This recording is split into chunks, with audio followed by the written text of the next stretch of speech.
On this episode of Sports Opinions Podcast, I am joined by Lauren Brill and Audra Frimpong, the co-founders of the Unsealed.com, as we talk about their great new website, the Unsealed.com, LeBron James and his legacy in basketball, Max Kellerman and his comments about track and field, and we close out with former Buck, the end, Ryan Russell coming out as a bisexual male.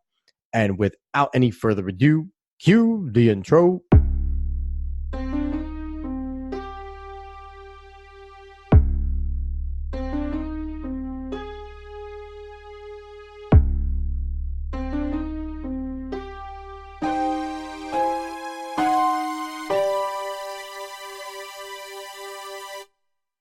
What's up, sports fans, and welcome to the Sports Opinions Podcast. I'm your host, as always, Alex Cuesta, and with me today are two ladies that are undertaking something that I think is absolutely fantastic and something that is needed in the current world, in the current climate that we are in. It is Lauren Brill. It is Audra Frimpong. They are the co-founders of the Unsealed.com. Ladies, how are you doing? Good. How are you? Great. It's so much fun to have you both on. Audra, this is actually my first time interacting with you. I interacted with Lauren via LinkedIn. We connected, and she shared with me the first note that was sent, and I read it, and it was Anthony Mason's son. And yes. Oh my God, it was unbelievable. Now I have to ask, I'm going to start off, Lauren, this is going to be directed at you. What was the core inspiration for starting the Unsealed? I know you have a background in sports broadcasting. What was the core inspiration for starting the Unsealed?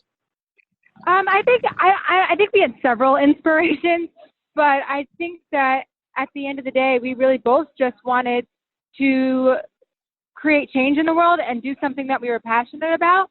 So I think it started with us just trying to figure out something that we could do that could add value to the world while also adding value to our lives. And then we decided to start a business after we got stuck in an elevator together and realized that we worked really well together and that we wanted more for ourselves. And then we started brainstorming, and I had wrote an open letter to sexual assault survivors in 2017, and we just saw the value of firsthand letter writing and writing to someone as opposed to about someone. So that's it was a process, but it started with just wanting to do something positive. And that's always a great way to start. Now, Audra, your background is track and field. If I'm not mistaken, you did long jump and 100-meter hurdles over at Alabama. Am I wrong? Is Alabama your alma mater? Yep, the University of Alabama, I like to say. So you have the athletics background covered, where Lauren has the broadcast background covered. Now, I think we jumped the gun a little bit. Audra, do you want to explain exactly what the Unsealed.com is? Because I kind of gave a little dance around, but I want to give the people exactly what it is. Yeah, so it's a centralized platform where we connect with people of all walks of life. So Lauren and I mostly have our contacts in sports, so that's why you see a lot of athletes coming there. But, we've interviewed comedians and people from all walks of life. But basically, it gives them an opportunity to share their stories, and we connect these people with charities of their choice. And so when you share the stories and when you repost them and empower their voice, you actually also give a monetary value to the charities of their choice. So it's an awesome, it's an awesome site, and I love what we're doing. It is so much fun. I enjoy going. I was just talking to you guys before. I'm still catching up on all the current letters, but one of the things that really touched me and drew me to it is I have my own little sports blog that coincides with this podcast. The blog came first. I don't write on it half as much as I want to. Life really gets in the way. But before I talked to Lauren about this, I had wrote something similar on my blog. It's entitled The Dream, Why I Do It, because I don't make any money off of this yet. So I'm doing this because I love talking sports. I love talking to new and interesting people. And, I kind of just explained why I do it and the struggle that it is at times where people are naysaying it it was a day where I was kind of feeling down about the podcast. I'm not getting the views that I want to get currently, even still, but it's just a way to get it out there. And then reading that open letter and reading more and more on the Unsealed really has inspired me to continue to go. Now, Lauren, when you look at the Unsealed, where do you want it to grow to? What is the eventuality of, what is the ultimate end game with the Unsealed? I think that's what's so exciting about being an entrepreneur is I don't think there really is an end game. It's not like, okay, we're here, we're done. It's like, okay, well, where can we grow now? So I think it's really to take it one day at a time and grow it one piece at a time, but also keep in mind of a very much evolving media industry where there's constant room for change and constant room for new content and new ways to get that content out. So, do we want to do videos and do we want to do other types of things that we can sell to streaming companies? Maybe. But right now we're really just trying to build the platform we have, and then from there we'll grow from there, take it to other platforms. Yeah, I think that this can grow so large and it can be something so massive. I think you guys have already gained so much traction already just amongst the community of people that you've touched. Now, Audra, one thing about the world today is I think the world has always been crazy. And I think we are just now noticing it so much more because social media and all the connectivity has just exposed everything going on, and everyone's opinion, for better or worse, creates a divisive environment. And I just think it's a general thing with everyone kind of finding out everybody's opinion. We're all kind of looking around going, I did not know that about that person. Mm-hmm. I think that your platform really has a strong place for people to kind of get out the expression and notice, like you guys said, all walks of life. It doesn't matter your race, religion, sex, creed, political affiliation, anything. This is just real Exactly. people. The emotion that I feel every time I read one of these letters crosses all those boundaries. Now, when do you, now, I don't know how to phrase this question. Who else are you guys really trying to grab? Is there any future guests that you can kind of let out here that we can see on the horizon? Well, I will say that we are expanding beyond our sports and our athletes right now. So, for example, one person that's coming up his name's Gerald Anohu. I will just put that out there. And he is a doctor. He went to med school with my sister, and he has a very interesting story because he was actually a high school dropout turned into now a physician. And wow. So, yeah, exactly. And so we're expanding beyond, just your household name or, different athletes or comedians to regular people. And what we're finding is that people, outside of sports who aren't, quote unquote, famous people or household names are actually getting a lot of views and support from the communities that they come from. So it's an interesting dynamic. Now, this is going to be a question for both of you. Lauren, I'm going to throw it to you first. I know it's got to be difficult even. This question is going to be difficult to answer because I think you value all of the open letters that you get, but not necessarily a favorite. But do you have one that's kind of stuck out to you more than the others? I always feel like it's my last letter that's my favorite because it's the one that I'm the closest to at the moment. But if I had to pick one that really stuck out to me, I don't know. It's so hard. I don't know. I really like the one we did with a police officer in DC, yes. And she wrote to the community about kind of closing the gap between the community and the police officers. Thought it was really courageous of her to be willing to talk about it and to be willing to do the things that she's done in her career to try and bridge that gap. But I love them all. I'm so attached to all of them. Yeah, that one was fantastic. I read that one. That one was great. And before I ask you, Audra, one thing I really have to say about if you're going to go and read the Unsealed, the letters there is a lot of negative initial, and it always ends with a positive. And it is so cool how it ends, and just that you go through all these emotions that these people are feeling at the time where they're going through a struggle, whether it be an athlete, a comedian, a famous sports broadcaster, a writer, or the average Joe. You feel it, and the writing is amazing. Now, Audra, do you have one that sticks out to you more than the others? I agree with Lauren in that it was so difficult to pick because I could see myself in each one of the people that we interview and write about. But I would have to say my favorite one is Gabby Cruz's. And she's the one who wrote about her ex who abused her. And I thought that was really interesting and riveting because beyond just, the implications of physical abuse, it did focus also on verbal and mental abuse. And I just think that's a very important, topic to highlight because a lot of people go through that and they're unaware that they're actually going through that. And it's so different from physical abuse in that you don't see the scars or see the, bruises inflicted on a person.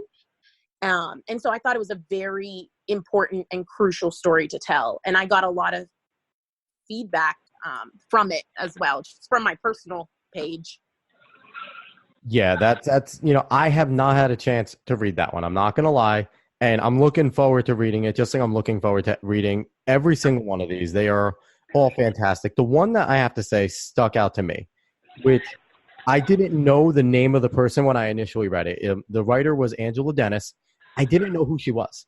And I read it, and it was about a struggling single mother and just her perseverance and her will. And then I get to the bottom, and I'm going to do a spoiler because it's just such a great story. I can't help it. I'm sorry, guys. But go ahead. It's Malik Hooker's mother. And I'm sitting there, I go, Malik, I know that's a major athlete. He's on the Colts. I, follow him. I really enjoy watching him play. And just sitting there and taking a step back and realizing that these super athletes, these superhumans that we all basically worship all came from somewhere. And it's not always pretty. And just the positivity that comes out of it is just unbelievable. Now, Audra, you have something else to say? I love that story, and I love Angela. I met her a few years ago when I was in Cleveland and Malik was getting drafted. But what I think so cool, not that just Malik is her son, but she has 5 kids, and this is a woman who had her first kid, I think at 16 it was, and she didn't have an education past 9th grade at that point, and she managed to get all 5 of her children, college education. So I think that, it's incredible what Malik has done, but she's been a great mom, and all of her kids are accomplished. So I think that really says a lot about her and her perseverance and her courage, not just what happened with Malik, but how all of her children's lives transpired. Exactly. Yeah, and the Unsealed is it's fantastic. These are just 3 minor, they're not minor, but they're 3 stories out of the big group, and they are all this good. They are all amazing. They all have, difficult times followed up by amazing perseverance and people that are still growing. They're exactly not over for them. So. Exactly. I think that's one thing. People, from the outside looking in, can sometimes envy people's, I call it winning season, when they've accomplished, all that they've done, but they fail to see the struggle and the road that got them there. So, that's what we really like to, emphasize. So yeah, the unsealed.com, great website. Go check it out. I'm definitely going to give it a plug again at the end of this podcast because like I said, this is something I'm going to follow this until you guys either are done with it or move on to greener pastures and it gets even better and I continue because I truly believe in what both of you are doing and I just think it's absolutely awesome. Now, Thank you. We're going on to something that might infuriate Audra because it really made me mad. As anyone that listens to this podcast knows, I ran track over at Marist College. Audra was a fantastic athlete and jumper, runner over at Alabama, like we discussed. And yesterday, ESPN's Max Kellerman put his foot in his mouth in a big way. I found out about it via a tweet from one of the guys that runs Flow Track, which is a major website for a runner. And it's Max Kellerman, essentially. They were talking about the greatest athletes debate. And I guess Usain Bolt got brought up. Ryan Clark was sitting across from him. And Max Kellerman tried to rationalize that the only people that run track are failed ball sport athletes. That was his gist. And basically he said, wow, if you are going from point A to point B is not hard. Wow. Okay. Tell that to my back. Audra, how do you feel about that? Well, how about we time him in a 100-meter dash, and then we'll see how he feels. In a 100-meter dash. Well, not even like. that is Not even time him. Let's film him and let's critique his form. Let's critique his start. Let's do all of the little things. I coached at Marist for a few years. People don't understand the intricacies. Now, Lauren, you being a sports broadcaster, would you ever bring out a hot take like that?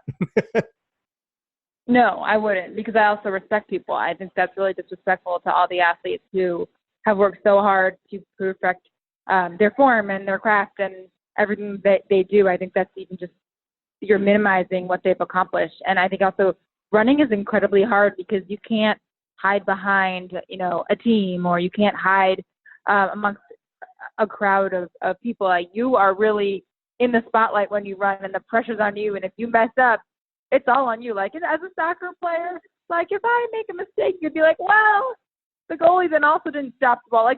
There's several people that have to make a mistake for a goal to be scored. You only need to make one mistake as a runner to lose the whole race. So you can't hide anything, and there's more pressure, I think, because of that.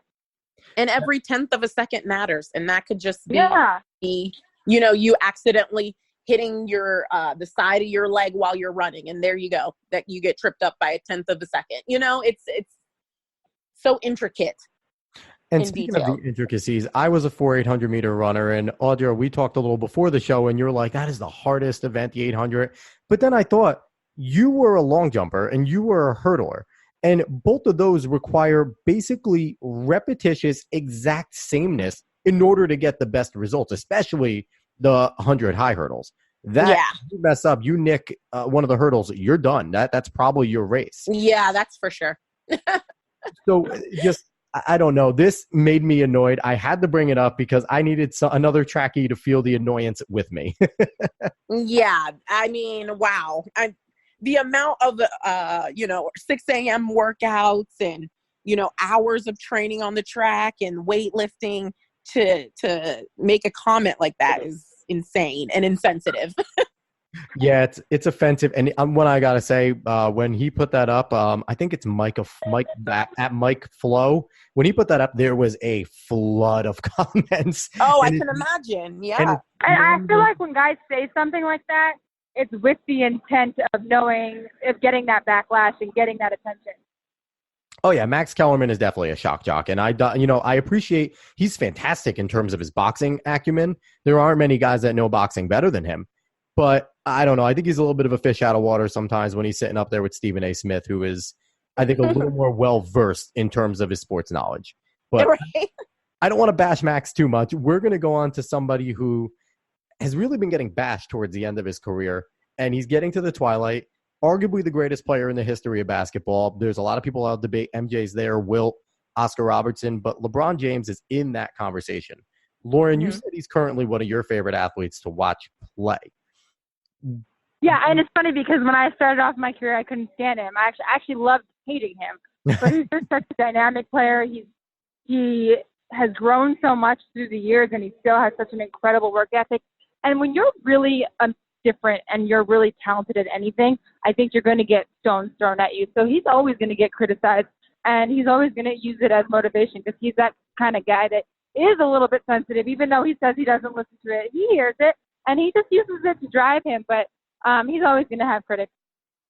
Yeah, he's definitely a little bit sensitive. I think that is a friendly way to put it. But one thing I want to start, don't directly want to talk about LeBron completely. Right now we're watching the Men's World Championship in FIBA, and the men's team has big basketball names, not the superstars, but they have good names, and they struggled just in this last game to beat Turkey. And we're now noticing the losses of guys like a LeBron James, a Carmelo Anthony, a Chris Paul, some of these bigger names, Kevin Durant, not on that team. Is LeBron James going to be something that all of us that enjoy sports are going to miss when he's gone, Lauren? Yeah, absolutely, because he makes it interesting.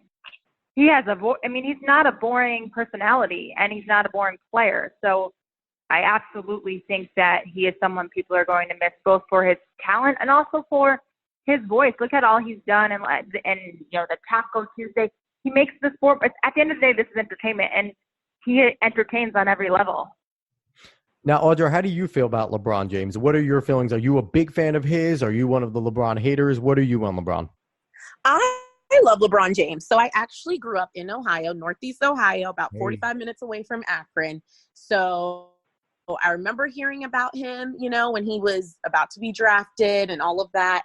And then watching him through his journey.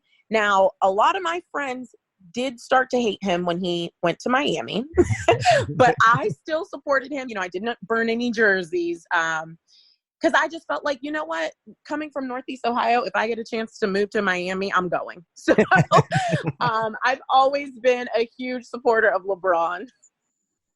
Yeah, that LeBron. Northeastern Ohio pride, you know? Yeah, I've always been a fan of LeBron's, even when I was watching him coming out of high school. I've just learned in my life to appreciate greatness, and we love to hate greatness. It's just something we do. We make them just the villain because they're so good, and we just like to see people fail just so they can pick themselves back up. I think that's what we truly enjoy. And I've just learned to appreciate greatness. Like Golden State got on my nerves, but God, they were good. And I'm just going to be able to tell my kids how great they were. And that's always fun. I have to ask you, Lauren, this is directed at you. He's on Los Angeles right now. People are claiming he took a step back last year.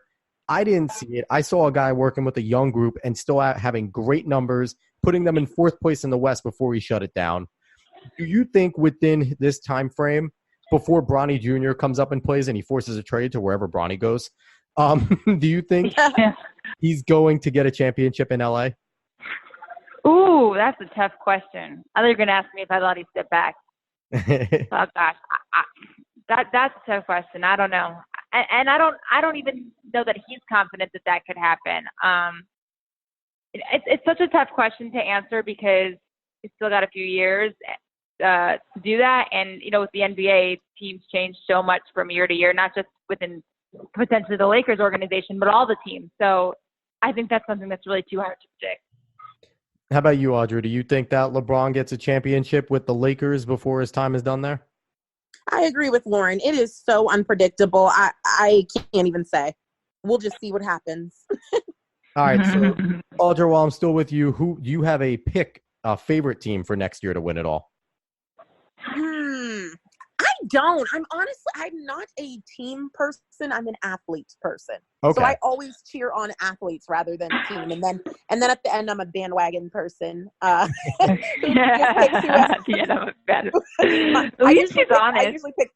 usually pick the underdog of the two teams. That takes courage to admit.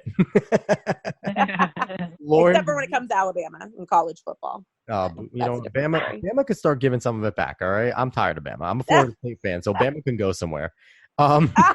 Lauren, do you have a favorite for next season? For the finals next year? Yeah. I'm thinking the 76ers. They're a young team, but I think they signed Al Horford, so that gives them some veteranship that'll help and good leadership that'll help them. I mean, they have some really good young players, and I think there's potential there, and they got some good experience this year. We'll see. I think that could be a team that could make some moves, surprise some people. That hurts me because I'm a Brooklyn Nets fan. So you just literally, between having a Bama fan on here and someone that just said the Sixers can get to the finals, my heart feels like it just got ripped out. I'm sorry. My apologies. So now that that's out of the way, we're going to go on to a little more of a serious topic. And I think this kind of works with what you guys are trying to accomplish with the Unsealed. We're going to bring it back full circle. Tampa Bay Buccaneer defensive end Ryan Russell. He's now currently a free agent. I don't think he's played a game since 2017, but he just come out as a bisexual athlete. And I just have to put this right out there. Audra, this is going to you first. Mm-hmm. It's important for the person. I have to say, my mother, she was a hairdresser for 25 years. I grew up, I was around the LGBTQ community, the gay community. So I understand how important it is for a person to be themselves openly at all times. Yeah. But would this be important in terms of the sports spectrum and how we're judging them in terms of, whether or not they come out? What was the first part of your question? Would this be important to... Yeah, how is this important actually to the sports aspect of it and not necessarily, because I understand the importance of a person being open and being, but in terms of the sports, because I think we tend to blur the line of he's a gay athlete. No, he's a gay man who is an athlete. I'm not in too much of a fan of blurring both and combining them, because I feel like one doesn't necessarily have anything to do with the other. Yeah. Well, I think it is really important. I mean, I think a lot of times people like to make athletes into one-dimensional figures. Mm-hmm. So you are just an athlete and that is it. And they don't like when, they go beyond that athlete and are actually a person and reveal themselves. And so I think it's really courageous of him. And it also sparks a conversation. I mean, here we are now talking about it, right? Yeah. And that helps. So that helps, get the message out there, and also let people know, not only who he is, but bring light to the community and also spark the discussion about it. So I think it's really crucial. All right, and Lauren, same question to you. What is the importance of, blending it between the person coming out, whatever their sexual preference is, and in the world of sports? So I have always been passionate about intertwining social issues in sports. And I think because sports gives us a great platform to bring people from all walks of life together and have conversations and utilize sports as a place to bring people together and create change in this world. I mean, we look at from sexism to civil rights, a lot of those important conversations have been around sports. A lot of those important milestones have been around sports. So I think that when someone comes out, it's an issue that our society is still learning to embrace and learning about. I don't think everyone knows. Some people don't believe that there are bisexual men. Some people don't think they know any bisexual men. So it's an opportunity to educate people and learn from people with different backgrounds and people with different stories and different situations. And when you see someone and you know someone, I think it helps people become more understanding and open-minded. So I think whether it's sports or whether any avenue in this world, or any area in this world, it's important to have people that are comfortable being them true selves and having people interact with them. But I think sports is just a great place because you have so many people from diverse backgrounds uniting in one spot. And one thing that I noticed, Audra, you could start off with this one. Correct me if I'm wrong. I feel like the male side of the sports spectrum is really slow on the uptake to embracing the LGBTQ community, because I feel like there are many more openly gay, openly bi women elite athletes. Mm-hmm. Yeah. And especially in soccer, basketball, and other the big main sports, they're there and everyone's accepting, and it's, they're a good athlete and they happen to be gay. And who cares? Now we're just going to go play and they can help us win games. And I feel like the male side, I don't know if it has to do with the chauvinist side of maybe the way that we're raised in terms of toughness and an understanding of toughness, and I think we are learning to understand that toughness comes with mental as well as physical. Mm-hmm. So Audra, do you think that it's something where the women are definitely way ahead of the men in terms of this? I could say so when you put it like that. I mean, I think society is, again, like Lauren said, slow to, pick up with what is actually going on in the world and slow to educate themselves on what's going on. And so I think it's really crucial that somebody with his platform and with the audience that he has to, put this on the forefront so we can, again, start this discussion. Now, Lauren, have other athletes, we had Michael Sam, he came out as an openly gay athlete during his time as a defensive end at the University of Missouri. We had Jason Collins come out as an openly gay athlete in the NBA. He was a part of my New Jersey Nets at the time, one of the better players, and I covered him. Oh, he was just a grinder there. He was a guy that would just do the tough work. He was never your big scorer, 20-plus a game, but he was a guy you needed on a team. And he didn't change. And, he was who he ended up coming out, and he was still the same player. And I think, is this their legacy of Michael Sam and Jason Collins and now going to be Ryan Russell, where more men are realizing these guys are the same athletes regardless of their orientation? You hope people realize that. And I think maybe to the public it's part of their legacy, but I don't think for them. I think for them what's part of their legacy is just that they had the courage to speak up. I don't think it's the fact that they're bi or gay. It's the fact that they had the courage to say something, period, about something that was meaningful to them. But, I think that I think that when people speak up, it one by one, it starts to change the landscape and make people more accepting and make people see beyond the title. But, legacy is a tough thing because I think the way you see your legacy and the way the public sees your legacy are two different things. I mean, most of us don't define our lives by our sexuality. So I wouldn't think they do either. So if anything, I think if it's their legacy, it's that they spoke up about who they are, not necessarily about the sexuality itself. That's a great point. I'm making the pitch right here. Ryan Russell, if you ever get around to listening to this, go write a letter for the Unsealed. Oh, you wrote a letter for his camera. Someone sent it to me and they're like, copycat? Question mark. But I feel like it would be. Now, I have a question, bringing it back around to the Unsealed. Audra, this is to you, and then I'm going to give the same question to Lauren. When you interact with the people that are writing these open letters to the Unsealed, and you both, you see at the bottom of the tagline, it says written with, you guys obviously work with these people in writing these letters. Do they finish writing these letters and kind of give you I needed that type of moment? So Lauren has more direct contact with the actual people. Mm-hmm.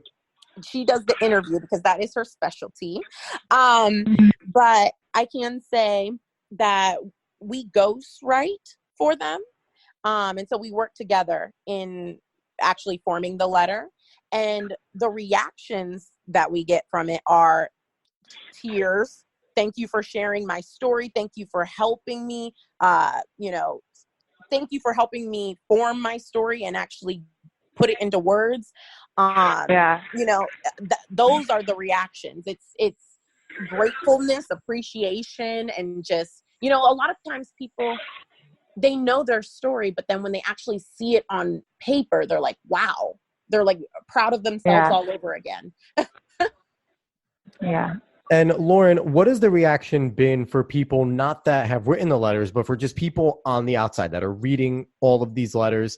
Have you gotten a lot of reaction from people that have gone through the same exact struggle that these people are going through and just thanking, giving them a voice? Yeah, I think people have wrote a lot of the writing will go back to the people who the letter is about or who is writing the letter, whose voice it's in. And they say that people are writing them, that they're empowering them, that they inspire them, that they hope they can be strong like them. So they're setting an example of perseverance and showing people that they can do it too. So, I mean, I think the reaction goes both ways. I know Antoine Mason, the one that you mentioned that you read, he wrote me sent me a text message, thank you for helping me express myself, which I thought was really an interesting response because, a lot of people, as Audra said, they feel a certain way and they have a story, but they don't know how to express themselves. So we just kind of are that conduit to help them get their story out there. And then they feel really empowered in doing so. And then they empower other people and you see that energy being exchanged. And it's really incredible kind of to be at the epicenter of all that. And, it's just, again, circling back to the beginning of our conversation, it's just a great read. I'm probably going to spend the rest of the night catching up on the few that I haven't read, so I'm excited. Yes. And please share. And definitely do the reshare. The Sports Opinions Twitter is just going to be filled with all reshares. All right, great. We love it. We love it. Unsealed like light. But unfortunately, this podcast is now coming to a close. I could sit here and go through every single letter on the Unsealed and talk about it, which, ladies, don't rule out a podcast. There you go. Listen. Okay. Get a letter, get a podcast, let them come out and retell their story. Boom.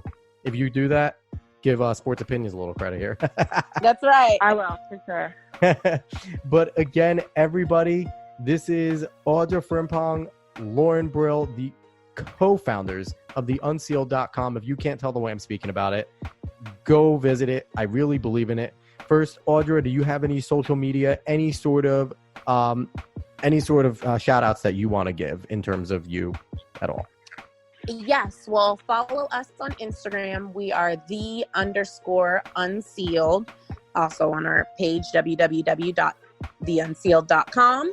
You can follow my personal page, which is melanin_ESQ. All right. And Lauren, do you have any social media or anything that you would like people to find? Yeah.